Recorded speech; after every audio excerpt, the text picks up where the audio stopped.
আজকের মিনি ব্লগটা দেখে অনেকের জিভে জল চলে আসবে। তো দেখো এই অসময়ে আমরা এখনো কাঁচা আম মাখা খেতে পারছি।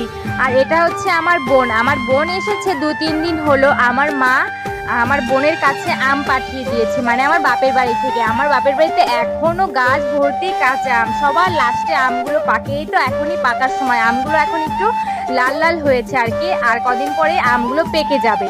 তো আমার মা পাঠিয়ে দিয়েছে, থ্যাংক ইউ মা, অনেক অনেক ভালোবাসা তোমার জন্য। আমার মা জানে আমি কতটা আম মাখা খেতে ভালোবাসি, কারণ আমাদের গাছের আমগুলো না প্রায় আমি হয়তো খেয়ে শেষ করতাম। আমার যখন ইচ্ছে হতো তখনই আম মাখা করতাম। তো সেই জন্য মা পাঠিয়ে দিয়েছে। আর থ্যাংক ইউ বুনু, তুই না আনলে হয়তো আমার আম মাখা খাওয়া হতো না।